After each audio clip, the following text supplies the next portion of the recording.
ओम श्री परमात्मने नमः। ओम श्री गुरुवे नमः। अथ षष्ठोऽध्यायः, श्लोक नंबर 3। ये श्लोक है आरुरुक्षोर्मुनेर्योगम् आरुरुक्षोर्मुनेर्योगम् कर्म कारणमुच्यते। हमने ण को थोड़ा सा लंबा करना है, इसमें अलग से नहीं बोलना कारण मुच्यते, हमने ण को लंबा करना थोड़ा सा। कर्म कारणमुच्यते आरुरुक्षोर्मुनेर्योगं कर्म कारणमुच्यते योगारूढस्य तस्यैव योगारूढस्य तस्यैव शमः कारणमुच्यते शमः कारणमुच्यते। जल्दी नहीं बोलना, पूरा शब्द होना चाहिए कारणम उच्यते। ण को थोड़ा सा लंबा करेंगे तो पूरा वही बोला जाएगा। इसमें कहा है, अब पीछे के श्लोक में जिस योग की प्रशंसा की गई है कि जिसको तू संन्यास समझता है उसी को योग समझ, जिसको संन्यास कहते हैं उसी को तुम योग समझो। उस योग को कैसे प्राप्त किया जाए उसका वर्णन इस श्लोक में है, उस योग की प्राप्ति का उपाय। तो यहां कहा है आरुरुक्षोर मुनेर योगम, पहला वर्ड है आरुरुक्षोहो। अगर र को हटा देते हैं तो दो विसर्गियां आ जाती हैं पीछे, आरुरुक्षोहो। और आगे है मुनेर, र को हटा दिया तो मुने हे। और नेक्स्ट वर्ड है योगम।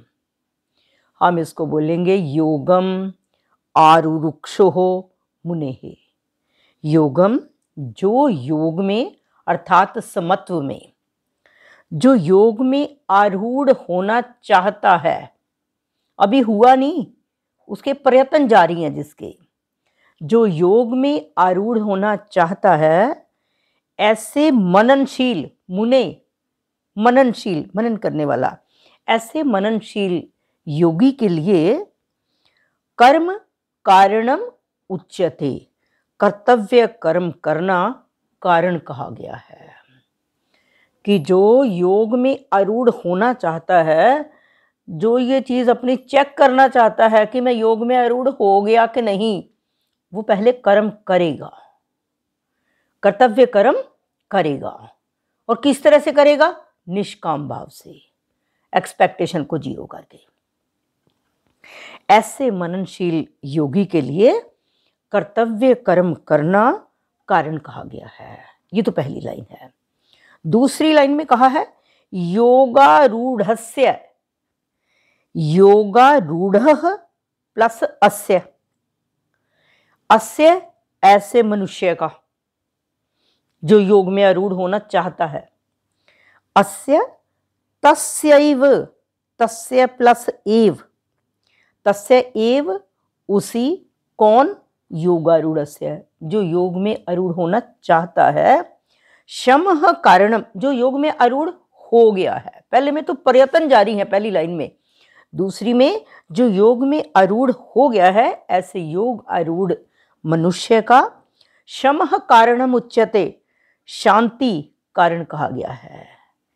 कि उसे परमात्मा प्राप्ति में शांति कारण कहा गया। कि अगर शांति में जब वो हो जाता है, फिर उसको सभी में वो परमात्मा तत्व दिखाई देने लगता है। अगर हमारा मन अशांत है, हमारा तो ध्यान ही नहीं उस तरफ जाता। हमारा तो अशांति के बीच में इंसान के लिए एक एक क्षण गुजारना मुश्किल है, क्योंकि हम परमात्मा के अंश हैं, जीवात्मा परमात्मा का अंश है।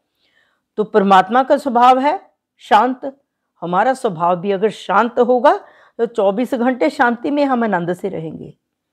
लेकिन क्योंकि हम परमात्मा का अंश हैं, अगर वो हमारा स्वभाव अशांत हो गया, हम शांति में नहीं रह सकते। आप कभी ज़्यादा आवाज़ सुन लो, कोई कहीं पर हम जा रहे हैं, बहुत ऊंची आवाज़ है स्पीकर्स की, इंसान कहता है कानों को ठीक नहीं लग रहा, यहाँ बैठा नहीं जा रहा, स्पीकर से थोड़ी दूर होके बैठो। हमें उससे अशांति लगती है। क्यों? शोर शराबे में रहना इंसान का, हम स्वभाव हैं शांति में रहने वाले। कहीं पर भी किसी तरह की भी कोई डिस्टर्बेंस हो, ज़्यादा देर नहीं इंसान रह जाता। किसी कारण अगर आपके मन पे टेंशन होगी, फिर नहीं ज़्यादा देर रह सकते, और ज़्यादा देर रहोगे तो फिर वही नींद खराब। तो यहाँ पर दूसरी लाइन में कहा है, उसी योग आरूढ़ मनुष्य का, शम का मतलब शांति, कारण कहा गया है। किस में कारण कहा गया? परमात्मा की प्राप्ति में। परमात्मा की प्राप्ति करने के लिए शांति कारण कहा गया है। अब यहां पर यह कहा गया है कि जो योग में आरूढ़ होना चाहता है, पहली लाइन जो कही है, उसके लिए निष्काम कर्म करना जो है वो आवश्यक है। निष्काम कर्म करने से हमारा जो कर्म करने का वेग जो है वो मिटता है। मतलब कि जब हम कर्म करने का वेग जो है मिटाने में, ये हमारा निष्काम कर्म करना जो है वो सबसे पहला एक कारण है कि अगर हम निष्काम भाव से कर्म करते हैं, क्योंकि जो भी व्यक्ति जन्मा है, पला है, जीवित है, उसको अपने इस जीवन को गुजारने के लिए बहुत सौ की सहायता लेनी पड़ती है। हम सोचें कि हम अकेले ये जीवन गुजार लें, परमात्मा ने समाज भी कुछ सोच समझ के बनाया है। अगर हम एक चपाती भी खाते हैं ना, तो पहले किसान खेत में बीज बीजता है, फसल उगती है, पकती है, उसे काटा जाता है, मार्केट में लाया जाता है, हम उसको परचेज करते, साफ किया जाता है, हम उसको परचेज करते हैं, उसके बाद कहीं उसका आटा बनवाया, या आटा बनाने के बाद गूंथना है, फिर उसको करना, कितने पर्सन्स के हाथ लग जाते हैं उसको। तो इसके लिए कहा है कि समाज भी भगवान ने सोच समझ के बनाया है कि जो चीज़ हम इंसान अकेले अपना गुजारा नहीं कर सकता, समाज जरूरी है उसके लिए। और यहाँ पर ये कहा है कि हमारे पास, अगर हम समाज से हेल्प लेते हैं किसी भी काम के लिए, हमारे पास शरीर, इंद्रियां, मन, बुद्धि, ये जो कुछ भी है, ये अपनी तो कोई भी चीज़ नहीं है, ये तो सारी प्रकृति की है, और प्रकृति परमात्मा की है, सारा कुछ ही परमात्मा का है। तो जब हम किसी से हेल्प लेते हैं, हमारा तो फर्ज बनता है कि हम तो कई गुना ज़्यादा करके उससे दे। हम अगर हम परमात्मा से हेल्प ले रहे हैं, तो परमात्मा ने जो प्रकृति बनाई है, जो ये प्रकृति की शरीर, इंद्रियां, मन, बुद्धि है, इसको हम संसार की सेवा में लगाएं, ना कि सिर्फ स्वार्थी बनकर रह जाएं अपने लिए। ये अपने लिए नहीं है। हम किसी की सहायता हम कर रहे हैं, लेकिन एक्सपेक्टेशन को जीरो करके। जब हम किसी की सहायता करते हैं, हमारी सहायता के लिए तो भगवान तैयार है, फिर वो पता नहीं किस किस रूप में हमारे पास भेजते हैं। जहाँ जहाँ हमें हेल्प की ज़रूरत पड़ती है, हमें हेल्प मांगने की तो ज़रूरत ही नहीं पड़ती, फिर तो ऑटोमेटिकली वो हमारे रास्ते में आ जाता है, जिसको हम जानते भी नहीं कई बार। तो हमने ये जो शरीर, इंद्रियां, मन, बुद्धि, ये सब कुछ जो है, इसको संसार की सेवा में लगाना है। अगर हम संसार की सेवा में लगाते हैं, फिर हम योग में आरूढ़ हो रहे हैं। अगर संसार की सेवा में नहीं लगाते, केवल स्वार्थी बन के रह जाते हैं, फिर हम योग आरूढ़ नहीं है, फिर तो केवल संसार स्वार्थी हैं बस हम। जो स्वार्थी व्यक्ति है वो कभी ऊंचा नहीं उठता। ठीक है, भले ही पिछले पूर्वकृत कर्म है, उनके लिए उतनी की देर भोग लेता। कई बार कहते हैं इसने मेहनत तो कुछ की नहीं है, लेकिन इतनी ऊंचाइयों पे पहुंच गया, उसका कोई पिछला कर्म होगा। लेकिन हम इस चीज़ को देखें कि पिछला तो हमें नहीं पता था, लेकिन इस समय हम दूसरे के साथ इस चीज़ का कंपैरिजन करके अपने अंदर द्वेष पैदा मत करें कि उसने किया तो कुछ है नहीं, उसको मिल गया इतना कुछ। ये हम अपने अंदर द्वेष करते हैं किसी की चीज़ को देख के। ऐसे हम तो ये सोचें कि परमात्मा ने बहुत अच्छी उस पर कृपा की हुई है। शब्दों के सिर्फ कहने का ही हेर फेर है, बजाय इसके कि हम ये कहें मेरा तो हुआ नहीं, उसका तो इतना कुछ हो गया। हम ये ना कहें। हमें भी देने में परमात्मा देर नहीं लगाते। परमात्मा को तो हर व्यक्ति की नज़र जो है, परमात्मा हर व्यक्ति पर अपनी नज़र रखते हैं। तो यहाँ पर ये कहा है कि जब हम संसार की सेवा में शरीर, इंद्रियां, मन, बुद्धि को लगाते हैं, तो हमारी संपूर्ण क्रियाओं का प्रवाह जो है वो संसार की तरफ चला जाता है, और हमारे पास क्या रह जाता है? योग। योग का मतलब परमात्मा से जुड़ना। जब हम दूसरों की सहायता के लिए, हमारे कर्मों में दूसरों का सुख छुपा होता है, तो हमारे कर्मों का प्रवाह संसार की तरफ और योग हमारी तरफ, हम फिर परमात्मा से जुड़ते हैं। क्योंकि परमात्मा जिस किसी को भी कभी देते हैं, वो चतारते नहीं कि तुझे मैंने ये दिया, तो हम भी किसी के लिए कुछ करके ये चतारे ना कि मैंने उसका ये किया। फिर हमारा योग है और कर्मों की प्रवृत्ति जो है हमारी संसार की ओर है। और उसके बाद कहा है, दूसरों के हित के लिए जो कर्म करता है उसके संपूर्ण कर्म समग्रम प्रविलीयते, कर्म लीन हो जाते हैं, अर्थात वो कर्म बंधन से मुक्त हो जाता है। कर्म बंधन से मुक्त होने का मतलब आने जाने वाली परिस्थिति में सुखी दुखी नहीं होता। और उसके बाद कहा है कि योगारूढ़ होने में कर्म को कारण क्यों कहा गया? इसके फल की प्राप्ति में और अप्राप्ति में हमारी समता है या नहीं है, हमारे पर क्या असर पड़ता है इस चीज़ का? ये जब हम कर्म करेंगे तो हमें तो तभी पता लगेगा कि हमारी एक्सपेक्टेशन 0 है। जितनी देर हमने कर्म नहीं कोई किया, हमें क्या पता इस चीज़ का? जब हम करके नेकी कर दरिया में डाल, जब हम ऐसा करेंगे तो तब हमारे अंदर एक विशेष प्रकार की प्रसन्नता आती है। और फिर ऐसा करने से समता की पहचान जो है हमारे कर्म करने से होगी। तो कर्म करना जो है वो जरूरी है। और कर्म हमने कैसे करना है? कामना रहित होकर। अगर कर्म को करते हुए हमारे राग और द्वेष समाप्त हो गए, फिर तो हम योग में स्थित हो गए। अगर हमारे राग और द्वेष समाप्त नहीं हुए, राग जिसके साथ ज़्यादा हमारी बात मान लेता है, हमारे अकॉर्डिंग चलता है, उसके साथ राग हो जाता है, वो भी दुखदाई है।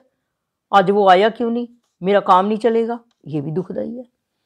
तो हमने तो न्यूट्रल रहना है हमने। और फिर द्वेष, बात नहीं मानता तो उससे द्वेष हो जाता है, इंसान बात नहीं करता। तो अगर कर्म को करने से हम राग और द्वेष में बैलेंस रहे, ना हमारे अंदर राग आया ना हमारे अंदर द्वेष आया।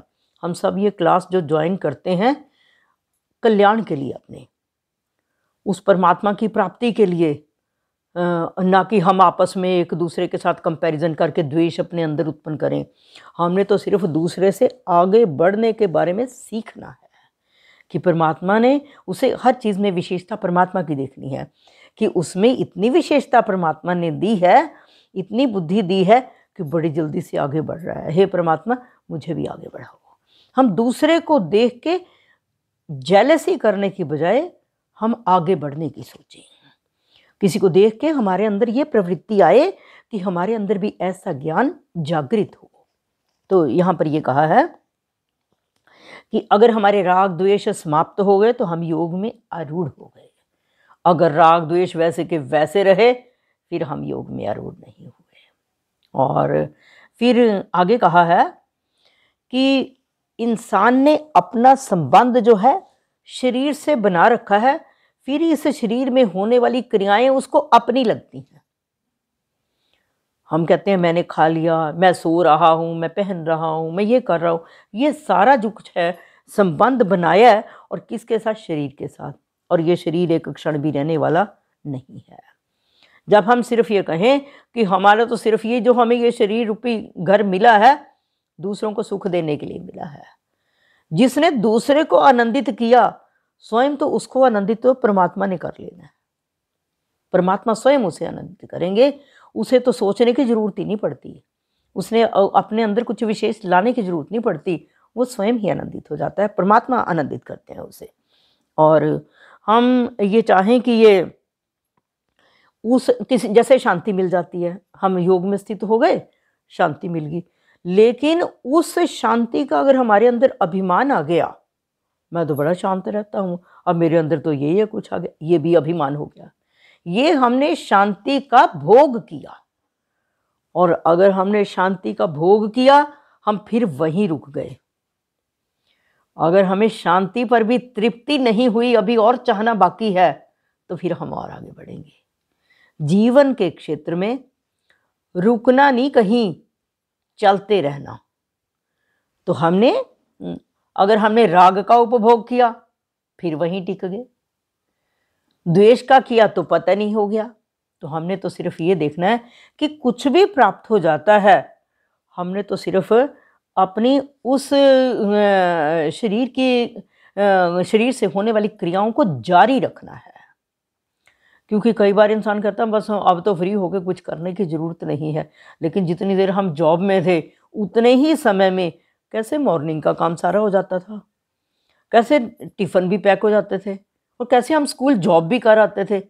लेकिन अब अगर रिटायर हो गया तो इंसान फिर आलस करने लग जाता है, अब तो कोई जल्दबाजी की नहीं। लेकिन हम अब भी अपने आप को उसी तरह से अगर व्यवस्थित रखें तो इंसान, मैं कहती हूँ, प्रसन्न ही प्रसन्न है। खाली मन शैतान का घर, इस मन को कभी खाली होने ना दो। इसमें कुछ ना कुछ अच्छा भरते ही रहो। कूड़ा करकट ना भरें, हम इसमें कुछ अच्छे सद्विचार सुविचार हम भरें। क्योंकि जो हमारे घर का डस्टबिन है ना, उसको तो हम बाहर कूड़ा फेंक आते हैं तो ले जाता है स्वीपर, लेकिन ये मन के कूड़े को कौन लेके जाएगा? मन के कूड़े को तो परमात्मा ही निवृत्त करते हैं। हम उनकी चर्चा, उनका स्मरण करें तो फिर ये हमारे अंदर जो ये कुविचार हैं, ये कुविचार रूपी कूड़ा जो है स्वतः ही निकलने लगता है। और आगे कहा है कि जब हम योग में आरूढ़ हो गए, समत्व में जीने लग गए, हमारे कर्म भी यज्ञ बन गए, लेकिन वहीं पर हमने रुकना नहीं है। जहाँ हम वहीं रुक गए, बस वहीं सोच रहे बस हो गया मेरा काम, तो मुझे तो परमात्मा प्राप्ति हो गई, रुक गए। लेकिन इससे इंसान वहीं अटक जाता है। फिर परमात्मा प्राप्ति में जो है होने में फिर बहुत समय लग जाएगा। जैसे शुरू शुरू में बालक खिलौनों से खेलता है, खिलौनों के साथ अपने आप ही उसकी रुचि खत्म हो जाती है। थोड़ा बड़ा होता है उसकी रुपयों में रुचि हो जाती है, फिर रुपयों से भी रुचि मिट जाती है, फिर वो आगे किसी और में लगता है। ऐसे ही हम संसार का कार्य करते करते जब हमारी परमात्मा में रुचि होने लगती होती है, फिर हमारी सारी चीज़ें सेकेंडरी हो जाती हैं। हमें सिर्फ वही चीज़ अच्छी लगती है। हमें वैसे ही सीरियल अच्छे लगेंगे, जैसे रामायण आ रही है आजकल, ये और भी बहुत सी चीज़ें, रामायण है, महाभारत है, और कितने ग्रंथों का इसमें टीवी में दे रहे हैं।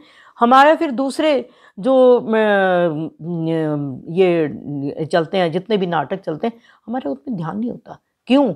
हमारा पूरी तरह से आकर्षण जो है परमात्मा की तरफ, परमात्मा ने अपनी तरफ जब खींच लिया, फिर इंसान स्वतः ही संबंध विच्छेद कर लेता है संसार से। संसार से संबंध विच्छेद करने का मतलब रहेंगे संसार में, लेकिन संसार से ऊपर उठ के जिएंगे। और यहाँ पर कहा है जो कर्मी जो है, कर्मी का मतलब कर्म करने वाला, ये कर्म करता है, लेकिन कर्म योगी जो है, कर्मी में और कर्म योगी में दोनों में फर्क है। जो कर्म योगी है, योग वर्ड आ गया, वो निष्काम भाव से कर्म करता है। जो कर्मी है वो केवल अपनी, जो कर्मी है वो आसक्ति को रख के कर्म करता है, उसको भोगी कहोगे आप। और जो कर्म योगी है वो निष्काम भाव से कर्म करता है। तो हमें तो इसमें योग में आरूढ़ होने के लिए निष्काम भाव से कर्म करना है। और निष्काम भाव से कर्म करते करते जब वो योग में आरूढ़ हो गया, अर्थात उसके अंदर शांति आ गई, फिर परमात्मा प्राप्ति में जो है वो शांति जो है मेन कारण गिनी जाती है। नैष्ठिक शांति, 24 घंटे वो शांति में रहता है, और 24 घंटे में शांति में रहते हुए उसके कर्म स्वतः ही यज्ञ बनने लगते हैं, कर्म अकर्म बनने लगते हैं, उसके कर्मों में दूसरों का सुख छुपा होता है। मैं गुलशन जी से रिक्वेस्ट करूंगी कि इस श्लोक को पढ़ें और थोड़ा सा शॉर्ट में मीनिंग साथ बोलें। हाँ जी। ओम श्री परमात्मे नमः। अथ षष्ठोऽध्यायः, श्लोक नंबर 3। आरुरुक्षोर्मुनिर्योगं कर्म कारणमुच्यते, योगारूढस्तस्यैव शमः कारणमुच्यते। इसमें कह रहे हैं कि योग में आरूढ़ होने की इच्छा वाले, इसमें मननशील योगी पुरुष की बात की गई है। मननशील वही होगा जो परमात्मा को प्राप्त करना चाहता है, ये योग में आरूढ़ होना चाहता है। तो ऐसा जो पुरुष है जो योग में आरूढ़ होना चाहता है, या कोई भी जो साधक है जो योग में आरूढ़ होना चाहता है, तो उसके लिए कर्म जो है वो कारण कहा गया है। यानी कि बिना कर्म के तो इंसान एक पल भी नहीं रह सकता। तो जो कर्म करना है वो, लेकिन जो कर्म करने हैं वो फल और आसक्ति का त्याग करके निष्काम भाव से कर्म जो है वो करने हैं। तो योगा अभी वो योगा में आरूढ़ हुआ नहीं है, अभी उसकी योगा में आरूढ़ होने की पहली अवस्था चल रही है।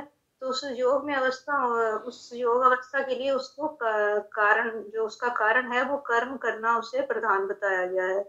और उसके बाद जब वो धीरे धीरे योग की ओर बढ़ जाता है और योगारूढ़ हो जाता है, उसमें उसको शांति का अनुभव होता है, नैष्ठिक शांति उसको मिलती है।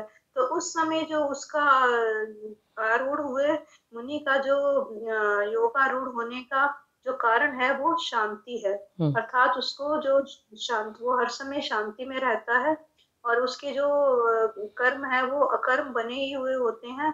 तो इसलिए इसका जो कारण है, आरूढ़ व्यक्ति का जो कारण, योगारूढ़ व्यक्ति का कारण है वो शांति बताया गया है। बहुत अच्छा बोला। मिसेस मेहता बोलेंगे? शॉर्ट में ही मीनिंग बोलना है और श्लोक को भी पढ़ना है। हाँ जी, ठीक।